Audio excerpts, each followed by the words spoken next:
Salut Pierre, Salut Aurélie. ça me fait plaisir. Ça me fait très plaisir d'avoir un moment de discussion avec toi aujourd'hui dans le cadre des carnets de psy, des mémoires de psy. Mémoire de psy. Mémoires de psy. Ouais. C'est difficile parce que d'habitude, les mémoires de psy, ça commence toujours par un temps de présentation. Et je trouve que les temps de présentation, c'est toujours très scabreux, en tout cas assez périlleux. Parce que ça impose une espèce de simplification des grands événements d'une trajectoire d'une personne, alors que parfois on pourrait repérer des grands jalons dans l'histoire de quelqu'un, et parfois de manière existentielle et émotionnelle, la personne que ça concerne n'a pas forcément vécu, ou en tout cas éprouvé ces événements-là comme déterminants. Et donc j'avais envie de te proposer aujourd'hui qu'on ne passe pas par une présentation formelle, mais qu'on entre directement dans l'entretien et que petit à petit, les balises de ce qui ont pu être ces événements importants pour toi dans ta trajectoire puissent émerger. Est-ce que ça te va ? Oui, tout à fait. Le premier élément que je trouvais important et qui est probablement celui qui nous rassemble, c'est le fait que toi et moi, on arrive dans ce monde, ce champ de l'action sociale et de la santé, avec une casquette qui n'est pas du tout celle d'un soignant ou d'une soignante. Ça ne va pas forcément de soi. Et toi, tu vas arriver dans ce secteur avec une casquette de criminologue, par exemple, puisque ton background, c'est la crimino. Oui.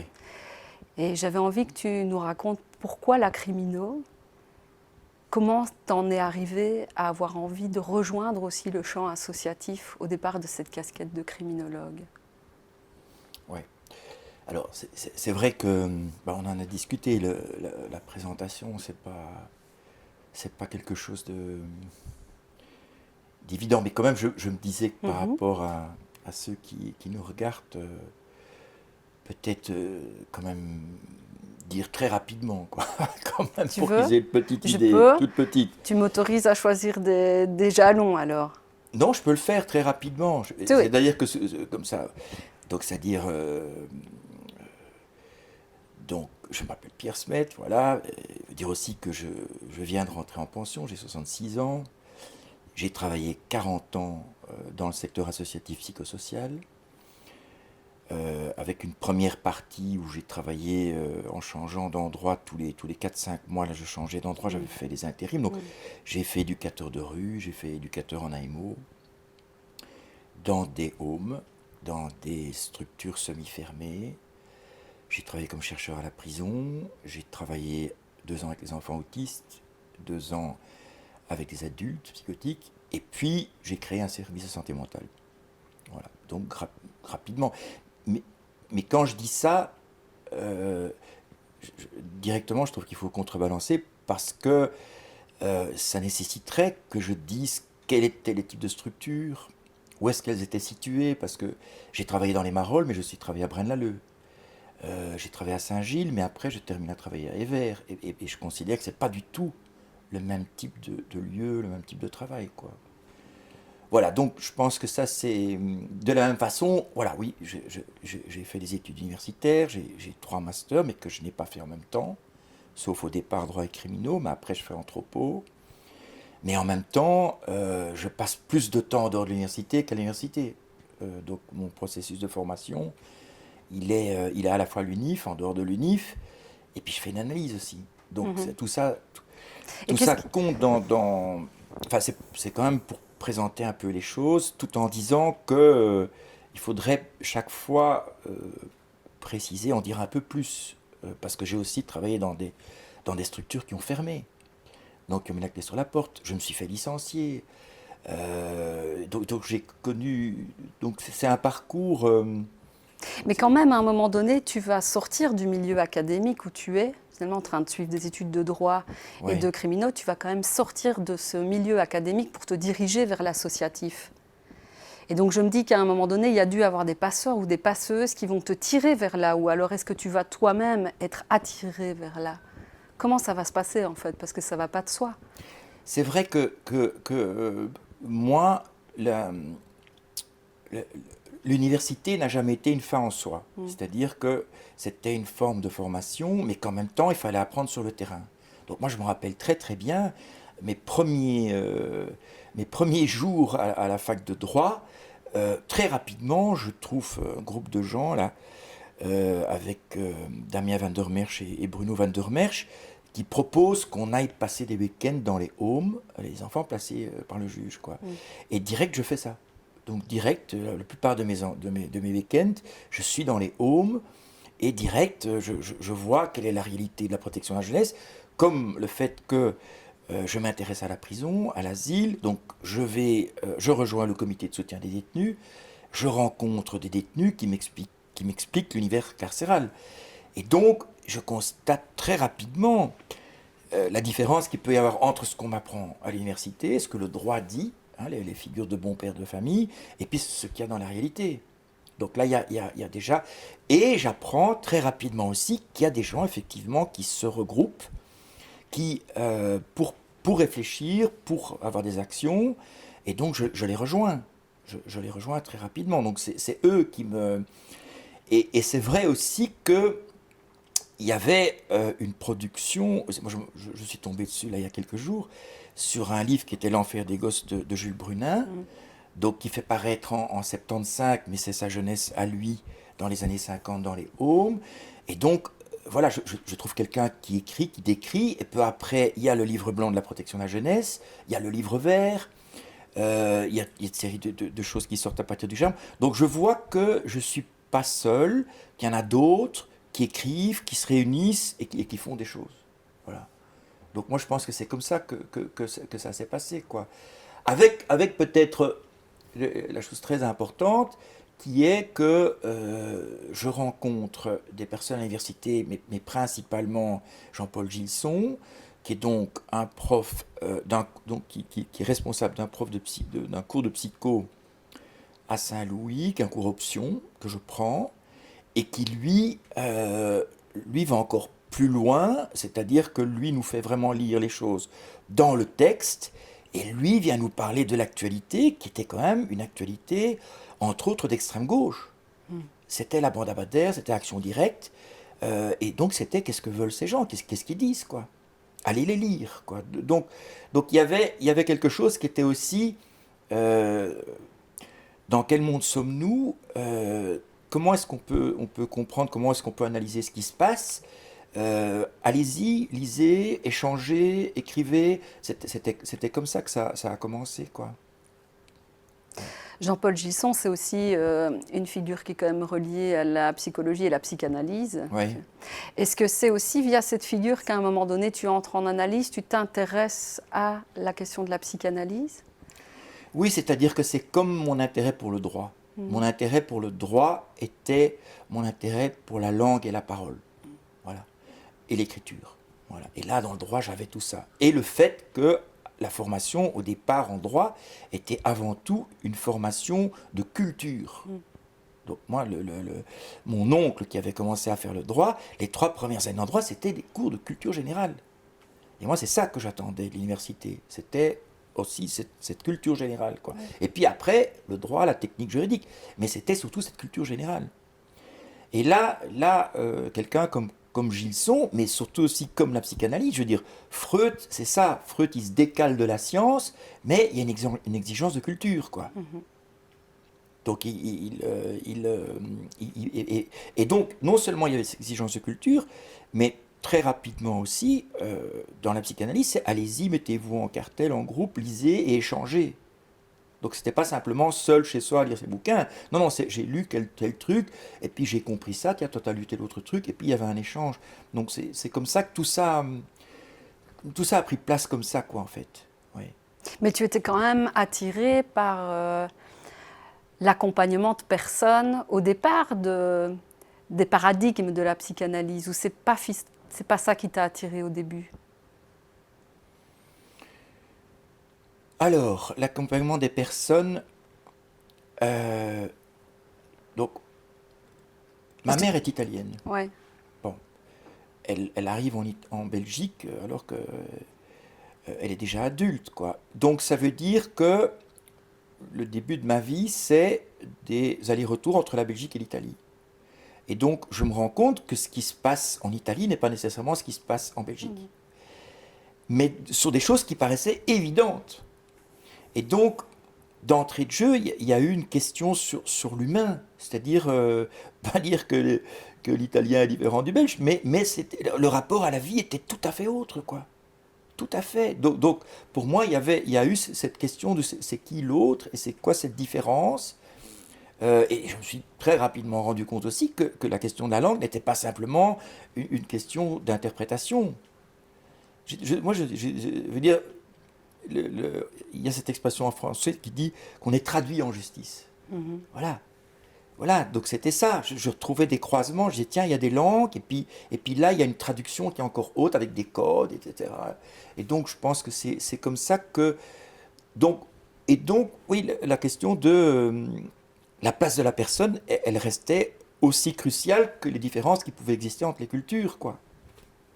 Est-ce que pour toi, finalement, l'intérêt pour la psychanalyse et ton engagement aussi sur ces paradigmes-là, c'était une façon de pouvoir relier des questions d'intimité avec des questions plus politiques, des questions d'une histoire personnelle à une plus grande histoire, de pouvoir les situer? Est-ce qu'il y avait ce genre de mise au travail? Est-ce que c'était ça qui faisait sens ou pas? Bon, je vais dire que, je sais pas, pour moi, là, il y a eu quelque chose qui fait que les gens que j'ai côtoyés, c'était des gens dont l'histoire familiale, le plus souvent, avait été marquée par la Seconde Guerre mondiale. Voilà. Des pères qui avaient été envoyés au camp. Moi, mon grand-père en Italie avait été torturé par les fascistes. Donc, je me retrouvais pas avec n'importe qui, quoi. Je me retrouvais avec des gens qui eux-mêmes avaient vécu des choses, qui portaient ça. Et donc, il y a eu une dimension politique qui était là présente avec eux, quoi. Ouais. Mais pas pour d'autres. Pas pour d'autres. Voilà. Donc, c'est un constat de ça, quoi. Que là aussi, il y avait une différence entre ceux qui déjà dans leur histoire avaient connu quelque chose et d'autres pas. Oui. Et d'autres pas. Donc, moi, j'ai trouvé quand même chez Freud qu'il y avait à la fois un truc génial qui était de pouvoir dire à quelqu'un, allez-y parler, dites ce qui vous passe par la tête, parlez. Voilà. Alors, on sait bien de dire parler librement, non, parce qu'on se rend compte qu'une fois qu'on se met à parler comme ça, que la liberté, elle est un peu chahutée, quoi. Mais il y avait ça, et puis en même temps, c'est quelqu'un qui se risque à parler de civilisation. Voilà. Et donc ça, c'était pas mal. Même si après, on peut critiquer Totem et Tabou, etc. Mais c'est quand même quelqu'un qui se risque à ça, quoi. Et qui quand même a cette fameuse discussion avec Einstein sur pourquoi la guerre. Donc, pour moi, c'était politique. Je dirais pas à douter là-dessus, quoi. Et c'était, et ça c'est l'autre chose, qui était la grande question après, c'était comment est-ce que, en dehors du cadre de la cure, on va appliquer la psychanalyse dans les institutions. Et ça a été une énorme question, plein de débats, de conflits et de bagarres sur est-ce qu'on sait reprendre, est-ce que le transfert existe en dehors de la cure, etc. Et ça, c'est une bagarre terrible, quoi. Dans les années 70, jusqu'à mi-90, là, c'était très très grosse bagarre. Mais c'était aussi des choses comme Eichhorn ou Summerhill, donc ils font des choses avec les enfants, des choses que je trouve géniales, quoi. Donc je disais, ok, mais on s'entend aussi qu'il y avait des désaccords. Hein. Il y avait Donc pour moi, le lien avec la psychanalyse et la politique, je l'ai aussi vécu dans le sens de comment la psychanalyse elle-même se débrouillait avec ça en termes institutionnels. Et donc c'est ce qui fait qu'à un moment, alors que j'étais correspondant à l'école de la cause, je décide de quitter l'école de la cause. Ils suppriment le statut de correspondant. Je ne veux pas aller à l'école de la cause parce que la façon dont ils ont construit, enfin dont Miller construisait ce lien entre la psychanalyse et l'institution ne me plaisait pas, quoi. Ça ne m'allait pas. Donc j'ai dit, et j'ai trouvé d'autres lieux, oui, d'autres lieux enfin d'autres lieux autres que la psychanalyse, mais aussi dans la psychanalyse, des gens qui ont aussi quitté l'école de la cause et avec lesquels j'ai travaillé. Mais donc, à un moment donné aussi, il y a la nécessité pour toi de trouver un terrain de travail, en fait, quotidien. Donc, tu vas, avec d'autres comparses, tu vas tenter de créer une structure. Ça, c'est après le parcours donc des 10 ans où je bouge. D'abord, le premier truc, c'est Ouais, je termine l'université et il y a le service militaire. ouais, Bon, je refuse de faire le service militaire et je mhm, fais l'objection de conscience. ouais. Et à l'objection de conscience, à ce moment-là, il y a un gars qui vient me trouver, qui s'appelle Bernard de Créancourt, qui me propose de participer à la deuxième édition du Bottin Social. Voilà. Et d'occuper une place de journaliste dans la Gazette Parallèle. Et donc je saute sur ça. Donc c'est-à-dire que grâce au Bottin Social, je réalise tout ce que c'est que le secteur social. Tout ce que c'est que le secteur associatif. Le Bottin Social, au départ, il avait qu'une septantaine de pages. Mais je vois l'ensemble, je vois l'importance de ça, je vois la réalité de ça, je vois combien dans tous les secteurs il y a ça. Et puis, on me donne comme secteur la toxicomanie et la santé mentale. Mm. Et donc, je passe mon temps à aller dans des institutions, et c'est là que je rencontre l'autre lieu. Mais donc ça, c'était aussi des passeurs, alors au-delà du leçon, etc. Ce qui va Oui, oui, oui, t'attirer, oui, en oui, fait, oui. Ah oui, oui, oui, c'est oui, là oui, que oui, ça va oui, se oui, oui, passer. oui. Oui. Et donc, après mon objection de conscience, là, j'ai cette période où je change tout le temps d'endroit et où je continue à me demander, mais qu'est-ce que c'est que ces trucs? Comment ça marche? Avec une question de fond qui est de dire, mais comment ça se fait que des gens que je vois qui sont en asile psychiatrique ou en prison ont été pris en charge dès qu'ils étaient enfants? Qu'est-ce que c'est que ce Ouais, foirage, quoi? Pourquoi ouais. des gens qui ont été placés alors qu'ils avaient 8 10 ans, et puis on les retrouve en prison après à 20 ans? Pourquoi? Alors, ils ont été pris en charge, ils ont été au MO, ils ont été allés au home, ils ont été pris en charge par des psys, machin, et puis qu'est-ce qui se passe là? Qu'est-ce que c'est que ce truc? Des questions de carrière De psychiatrique qui destin, t'éveillent. Ouais. Mm. j'étais pas non plus, je veux dire, la criminose, ce qu'elle m'a apporté, entre autres, à cette époque-là, il y avait encore ce qu'on appelle des études longitudinales. Ouais. Bon, et qu'il y avait aussi une analyse de dire, qui est-ce qu'on retrouve en prison? Quelle classe sociale? Et qui est-ce qu'on retrouve dans l'asile? Quelle classe sociale? Donc c'était aussi que c'était pas n'importe qui s'y retrouvait. Donc, moi, je ne tombais pas comment dirais-je, dans le fait de tout mettre comme origine sociale, mais quand même, il y avait une place pour ça. Mais ça ne m'a pas paru inconciliable avec la psychanalyse, Mhm. inconciliable avec le fait, évidemment, moi j'ai vu des familles où dans la même famille, il y en avait un qui devenait médecin, et l'autre qui était en prison, et l'autre qui était taximène, quoi. Mhm. Voilà, même famille. Donc ça, qu'est-ce qui se passe? Donc qu'est-ce qui s'est passé pour les trois là, qu'il y en a un qui en tôle, et puis l'autre est médecin, et l'autre est taximène? Qu'est-ce que c'est? Donc, je trouvais qu'il fallait plutôt essayer de réfléchir les choses, comment elles se croisaient. Et donc c'est à ce moment-là que tu fais la rencontre de l'autre lieu, ce lieu où on fait de l'accueil et de l'accompagnement de personnes, mais de manière non médicalisée, et où on tente en tout cas d'accompagner quelque chose du trouble dans des compositions un peu plus habiles, un peu plus inventives, où on tente en tout cas de soutenir les personnes dans leur émancipation et dans une reprise, une réappropriation citoyenne. Et donc, je pense qu'à ce moment-là, tu dois avoir rencontré Yves-Luc Conreur, qui est le fondateur de Mhm. l'autre lieu, qui était aussi membre du groupe Information Asile et qui a été très militant, très militant sur les questions de psychiatrisation des difficultés de vie, justement. Oui. Oui, Yves-Luc, Yves-Luc qui nous a quittés il n'y a pas longtemps, c'est bien dommage qu'on n'a pas pu, pu faire aussi un entretien avec lui, mais bon voilà. Mais Yves-Luc, il fait partie de ces gens qui ont des parcours. Ouais. Et pour moi, quand je disais que je changeais d'institution, j'avais ce lien avec l'Italie, mais j'avais aussi entendu qu'il se passait des choses en Angleterre et qu'il se passait des choses en France. Parce qu'en général, on met sous la grande étiquette d'antipsychiatrie. Ouais. Mais c'est vrai que direct, allez, je dirais que ça m'a titillé, enfin ça m'a intéressé. Donc j'ai lu Cooper, Lane, puis quand ils sont venus à Bruxelles, donc tout ça, je les ai rencontrés, j'ai même croisé Guattari, j'ai eu un article de Guattari. Donc voilà, donc ça faisait.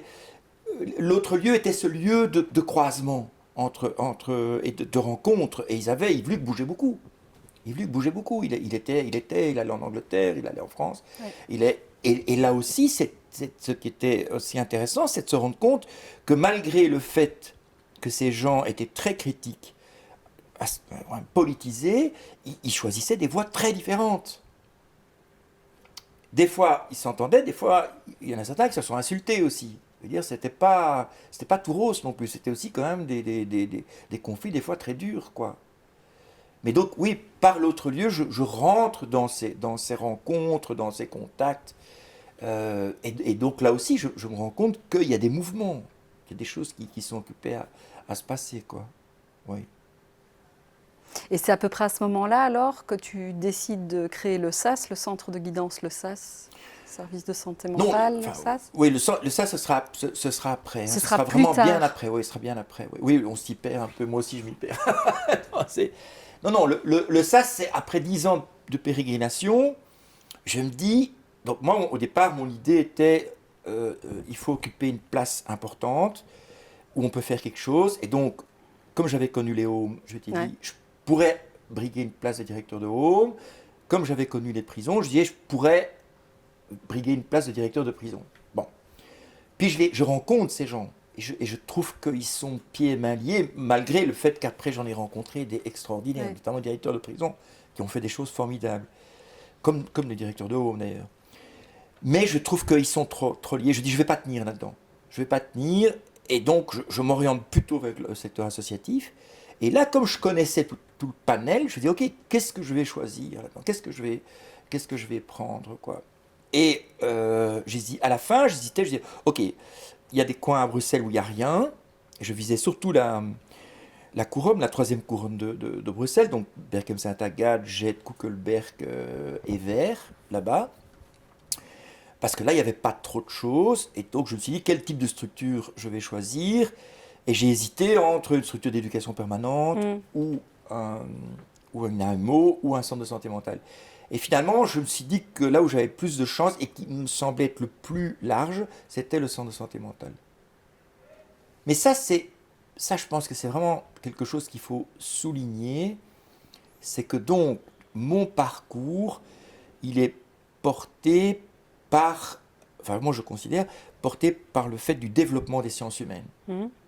Hein, et que donc, c'est développement des sciences humaines, donc qui dit entre autres que les personnes qui sortent de prison, qui sortent d'asile psychiatrique, il faut qu'ils retournent dans leur milieu de vie et il faut travailler ça. Et donc, il faut une équipe pluridisciplinaire, et donc, il faut des anthropologues, des sociologues, des criminologues, etc. Et donc, dans l'arrêté royal de 1975, qui est donc vraiment l'arrêté royal de mon époque, il y avait une équipe de base et prévu, il était bien, et alors j'ai vu récemment, je me suis rendu compte de ça, et accessoirement, hein, donc il fallait psychiatre, psychologue, assistant social, secrétaire, et accessoirement philosophe, juriste, criminologue, sociologue, etc., etc. Donc moi je rentre par cette porte d'accessoires, quoi, avec tous les deux sens du mot accessoire, qu'à la fois je suis indispensable et à la fois je ne le suis pas du tout. Voilà. Et je rentre aussi parce que j'étais censé, en tant que criminologue, à la fois apporter des apports cliniques, mais aussi la question de la dangerosité. Mm.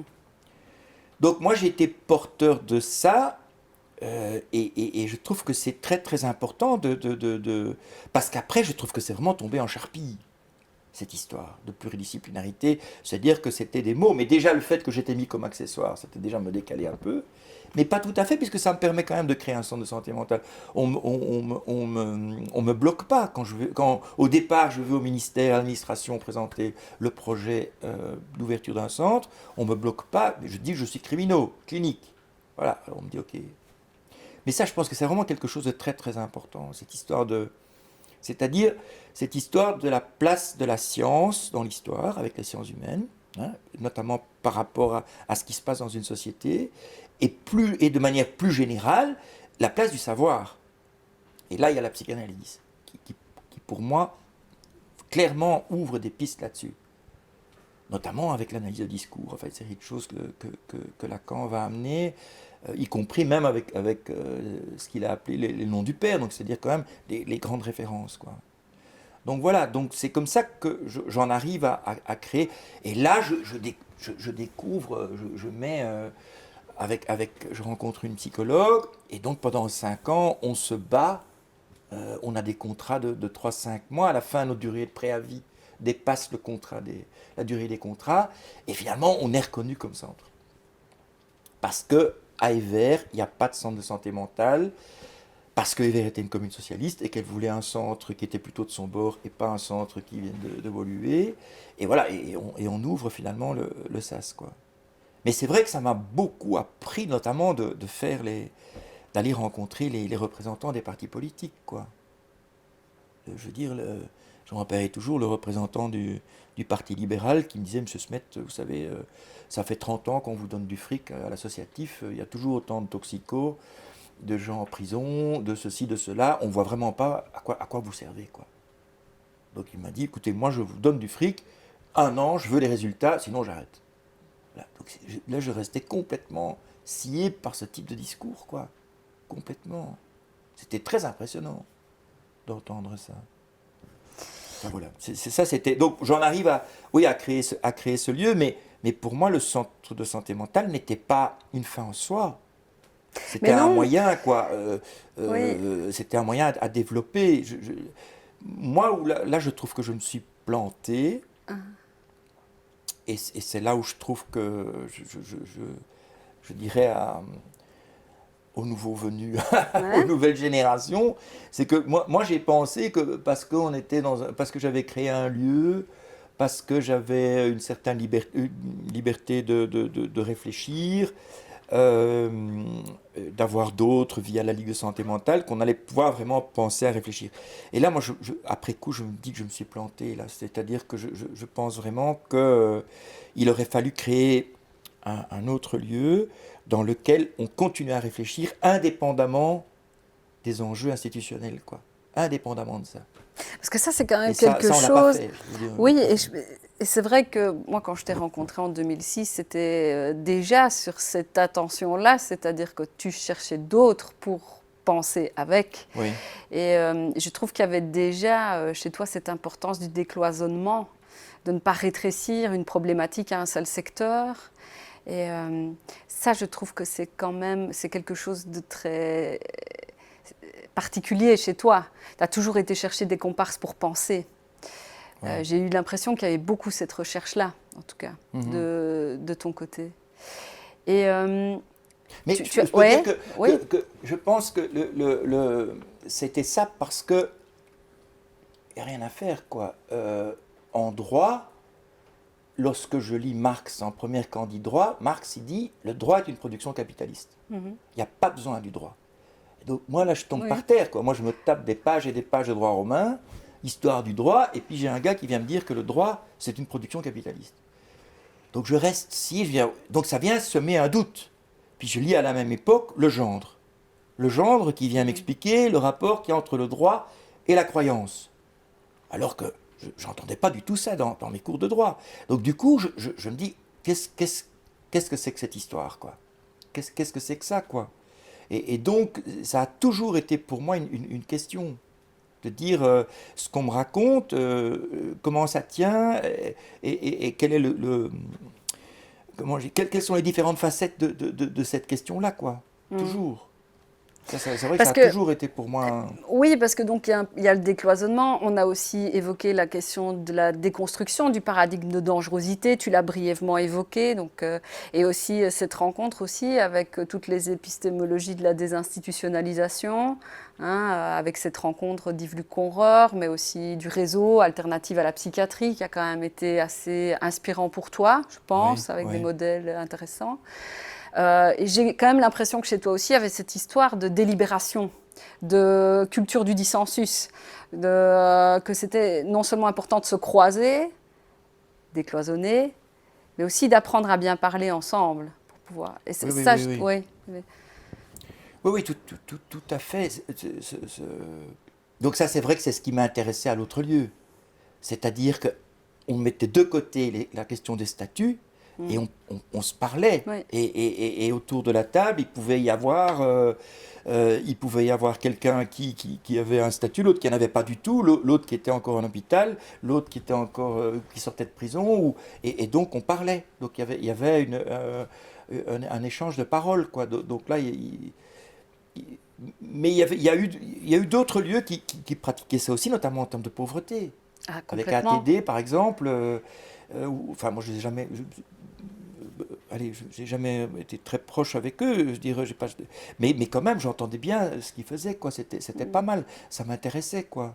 Mais quand Ça je parlais, m'intéressait. tu vois, aussi de culture de la délibération chez toi, je faisais aussi allusion au fait que faut même aller parler avec les gens avec qui on n'est pas du tout d'accord, a Oui, priori. oui, Et oui, ça, oui. je pense que c'est quelque chose que j'ai vraiment appris de toi. Et je me souviens toujours de cette phrase que tu m'as dit, Auré, tu dois aller parler avec les politiques, tu dois aller parler avec les administrations, et Oui, tu verras, oui, ne te leurre pas, tu m'as oui, dit, ton avis sera uniquement consultatif. oui, Éventuellement, ils te demanderont ton avis, oui, et éventuellement, et tu as insisté sur éventuellement, ils te diront pourquoi ils ne l'ont pas suivi. oui. Éventuellement. Éventuellement, Tu oui, vois. oui, oui, oui. Et ça, c'est quelque chose qui reste toujours en ligne de mire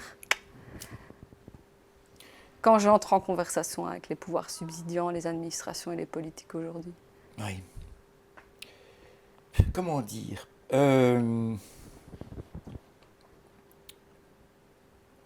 ça c'est aussi par rapport à aujourd'hui. Aujourd'hui, j'entends beaucoup parler de dialogue, participation, coopération conflictuelle. Mm. Et ce que je reproche, ou en tout cas là où je voudrais le remettre en garde, c'est que je considère qu'il faut partir du fait que euh, la reconnaissance des êtres humains entre eux n'est absolument pas une donnée. Voilà. Donc c'est-à-dire que exister pour quelqu'un, hein, être reconnu, c'est pas du tout évident. Euh, comment dirais-je, là je disais que dans ma famille il y a eu des choses qui se sont passées pendant la Seconde Guerre mondiale, mais ce qui s'est passé avec les camps de concentration, ce qui s'est passé dans l'histoire avant avec les génocides, et maintenant aussi ce qui est révélé encore aujourd'hui au niveau de la colonisation, montre comment l'humain peut ne pas du tout reconnaître l'autre, quoi. L'ignorer. Mm. L'ignorer.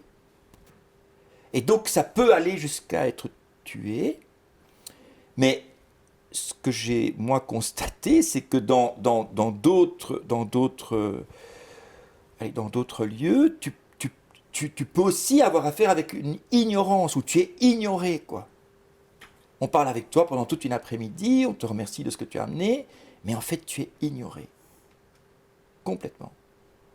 On peut dire ce que tu as dit n'est absolument pas entendu. Et donc il y a là quelque chose à... Pour moi, il y a là quelque chose auquel il faut être attentif. Ça dépasse la question du conflit, de la confrontation. C'est beaucoup plus fort que ça. C'est beaucoup plus fort que ça. Ça a à voir C'est avec la pas... reconnaissance. Oui, Ça mais va quelque chose- vraiment, la reconnaissance, mais aussi la destruction. Je veux dire que Mhm. dans l'histoire humaine, la question du sacrifice, c'est une grosse question. Oui, mais ça veut dire que concrètement, quand même, sur le terrain, tu décides de plus adopter cette histoire de témoin modeste dans les lieux de soins. Tu vois, de faire comme si tu n'avais rien à voir avec les souffrances qui sont transbahutées par toutes les Oui, personnes que tu rencontres. c'est-à-dire que C'est-à-dire que tu es partie prenante. venant du droit, l'abolition de la peine de mort a occupé une grande place. Mhm. Bon. Mais je me suis rapidement rendu compte que l'abolition de la peine de mort n'était pas l'abolition de l'élimination humaine. Hein. Mhm. Je veux dire, éliminer quelqu'un, tu peux lui couper la tête, mais tu as plein d'autres moyens pour l'éliminer. Et l'espèce d'illusion de croire que parce qu'il y a l'abolition de la peine de mort, ceux qui étaient pour la peine de mort, ils vont changer d'avis, c'est faux. C'est faux. Alors après, on me dit, oui, mais on ne peut pas tuer. Oui, on ne peut pas tuer physiquement, mais tu peux tuer des gens autrement. Donc moi, j'ai vu qu'il y avait une espèce de fiction je disais, il faut faire attention. Parce que là, on est dans des choses où la démocratie elle est basée sur un vote de majorité, c'est-à-dire finalement un rapport de force. Et aussi un rapport où on suppose que la majorité a raison par rapport à la minorité. Pour moi, ce qui n'est pas évident. Maintenant, s'il y a une majorité des gens qui pensent, il faut en tenir compte. Mais peut-être que la minorité a plus raison. Ok, mais ils sont en majorité. Donc c'est là où je trouvais que cette histoire de reconnaissance de l'autre, cette histoire de violence, elle pouvait prendre des formes très abstraites, mais très concrètes. Et ça, j'en avais des exemples de ce qui se passait dans les prisons ou à l'asile. J'en avais des exemples Et pas que concrets. dans ces lieux. Et pas dans ces lieux. Oui. À l'école aussi, il y avait des exemples de ça. Ouais. Et donc, c'est aussi ce que j'entendais, je veux dire, dans ma pratique de recevoir des personnes, les gens qui m'expliquaient justement leur trajectoire, qu'à partir de 8 ans, ils avaient été placés, ou 8 ans, ceci et puis cela. Et donc, ils m'expliquaient comment cette machine fonctionnait, quoi. Et là, j'avais des exemples concrets voilà, comment les choses... Moi, j'ai eu beaucoup de gens qui arrivaient, qui me disaient, vous savez, moi, les psys, je ne sais pas les voir. Les psys, je ne sais pas les voir. Alors, évidemment, mon travail était de dire, bon, bah, alors, qu'est-ce qui s'est passé, quoi? Oui, mais ça ne va pas vous plaire ce que je vais vous dire. Allez-y. Voilà. Et des fois, je disais, moi, ça me met 1 an pour apurer les dettes, là, pour entendre tout ce qui s'est passé, quoi. Donc voilà, je trouve que cette question de violence, là, elle est sournoise, quoi. C'est comme les murs. Les murs, il y a les murs en briques, mais il y a d'autres murs. Donc on peut enfermer les gens autrement que dans des murs en briques. Mais bon, c'est ce que tu dis là sur les questions de violence, qui sont aussi des questions de violence institutionnelle, ou en tout cas institutionnalisées, elles sont quelque part légitimées par certaines instances, par certains endroits. Oui. Oui, donc moi, la question importante a toujours été quelle était la place du savoir et, entre autres, quelle était la place du savoir par rapport aux violences. Voilà. Ça a toujours été une question importante, quoi. Et donc, souvent, on m'a critiqué, on dit, oui, mais Pierre, il est trop théorique, il est dans ses nuages, il plane. Et moi, je leur disais, non, les gars, non, il faut s'interroger à ça. Et dans le fond, maintenant, ce qui est occupé à se passer avec les appels à projets, c'est ça. Oui. C'est-à-dire que non seulement maintenant on impose des choses, mais on vous impose même les mots employés, le langage, hein, et la façon de penser. Et à la limite, on vous demande plus de penser. L'associatif, de plus en plus, devient un prestataire. Et ça me paraît dans la suite logique de ce qu'il y avait avant. Et même si on dit que... comment dirais-je, qu'on fait des analyses de terrain et que le terrain est sollicité, etc. etc. Oui, non, il y a des organismes qui travaillent là-dessus, le CBAI et d'autres. Mais je trouve que c'est encore loin comment je dirais, d'un véritable travail et d'une véritable entente, quoi. Oui, vraiment. Puis ça n'institue aucun rapport de force, en fait, par rapport à mais ceux qui... Là, on arrive à l'autre fondement, qui est la fragilité du statut des ASBL, ouais. La fragilité par rapport au financement, et y compris aussi la fragilité par rapport à leurs activités, où clairement, maintenant, ce qui vient de plus en plus, c'est « oui, mais c'est quoi la rentabilité de votre centre ?» Et on n'hésite pas à dire c'est quoi la rentabilité sociale, c'est quoi la rentabilité psychique, il n'y a pas de problème. Ils y vont dans ce terme-là, quoi. Donc c'est comme ça que, quand j'ai vu qu'il allait avoir le centenaire sur la loi des ASBL, oui. J'ai dit il faut absolument marquer le coup. Et en grande partie, moi j'étais voir les fédérations, on m'envoyait paître, quoi. J'ai dit, mais écoutez les gars, là, il y a des gros enjeux. Et puis après vient le passage dans le code des sociétés. Et là, les gens se réveillent. Ah ouais, mais pas toujours, parce qu'il y a plein de gens, d'abord, qui trouvent que ce qui se passe là, c'est purement un aménagement administratif. Et puis beaucoup d'autres qui sont pour. Et c'est là aussi où il faut que l'associatif se réveille. C'est-à-dire, l'associatif psychosocial n'est pas l'ensemble du milieu associatif. Et donc là, il y a des gros enjeux qui, à mon avis, vont avoir lieu sur c'est quoi un service, c'est quoi le service public, c'est quoi être une association aujourd'hui. Moi, je pense que ça, c'est une très très grosse question. mais qui est très... Bon, là, le collectif, il y en a certains qui nous ont rejoints. Hein, on a fait le film, on a fait le bouquin. Donc ça a été plutôt moins apprécié, mais beaucoup d'autres n'en ont rien à faire. Rien à faire du tout. Voire même, ça ne... Comment je dirais, ça ne...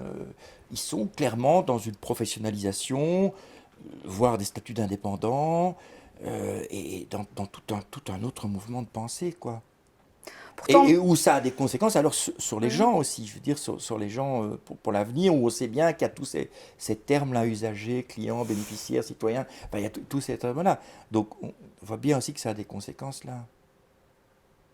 oui, moi Voilà. j'entends tout ce que tu dis. Cela dit, je vois aussi, je ne sais pas toi, mais moi je vois aussi beaucoup de collectifs qui se forment, qui Oui. d'ailleurs ne se constituent plus forcément en ASBL. Non, Ça, voilà, c'est c'est ouais. ça. Oui. Alors c'est intéressant parce que je me dis ça peut quand même constituer un événement démocratique. Hein. Oui. Mais cela dit, je me questionne aussi par rapport au rapport de force possible, parce que dès lors que tu vois, tu as un collectif qui ne se dote pas, tu vois, d'une consistance juridique, je veux dire jusqu'où tu peux. Oui. Enfin, je me demandais si vous réfléchissiez à ça aussi au niveau du collectif 21, parce que dans notre champ d'action, c'est quand même crucial de pouvoir à un moment donné Alors, transformer le champ. moi je pense, une grande question qui est le fait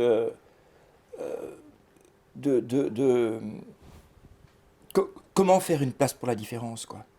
Voilà.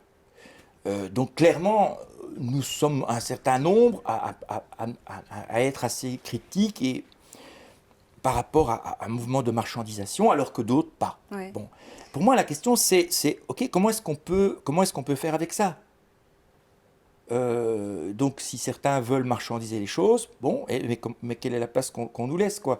Donc, moi, j'ai l'impression qu'il y a vraiment quelque chose du côté de la différence, du dissensus, sur lequel il faut marquer le coup. Mais c'est pas évident parce qu'il y a l'universalisation, il y a la globalisation et la mondialisation. Donc il y a des très très fortes pressions là-dessus. Oui. Et en même temps, je me dis, dans toutes ces communautés, dans tous ces collectifs qui sont en train de se former, cela dit, et ça j'observe que c'est quand même relativement neuf, c'est que la question du soin Oui, existe oui, dans ces lieux-là oui, et se pose vraiment de manière aiguë. oui. Ben, je pense quand même qu'il y a eu tout ce mouvement ouvert avec 2 jours sur la question de la souffrance. Oui. C'est quoi la souffrance? C'est quoi et donc je pense que là, et moi j'entends que la génération actuelle se met quand même, c'est assez curieux parce qu'elle se met quand même assez à distance de la conscience professionnelle. Donc, est-ce que je vais prendre ou pas le dossier pour le terminer chez moi ce soir, alors Ouais. que je dois m'occuper des enfants, et pourtant je dois terminer mon rapport pour demain, ou pas? Et d'autres qui disent non, moi je le laisse au bureau, tant pis, on m'a donné trop de travail, je ne prendrai pas ce rapport avec moi. Et là, je pense qu'il y a un gros enjeu quoi, et qui tourne aussi avec cette question du temps. Je veux dire, le fait qu'aujourd'hui tout le monde dit j'ai pas le temps, ça c'est pour moi la grande question. C'est pour moi la grande question, ça c'est la question cruciale, quoi. Pourquoi c'est la question cruciale? Parce que pour quiconque a travaillé sur des situations, de crise ou pas, ce que tu as besoin c'est du temps. Court ou long, peu importe, mais tu as besoin de temps. Il n'y a pas de temps vraiment standardisé là. Tu dois avoir le temps, y compris le temps de l'inattendu. Voilà. Moi, je pense que ça, s'il fallait avoir une revendication ou quelque chose pour lequel je dirais, par rapport auquel il faut se protéger pour l'avenir, hein, ben, je dirais entre le temps et l'espace, le lieu. Le lieu, parce que là, on va devoir discuter de l'espace, du territoire.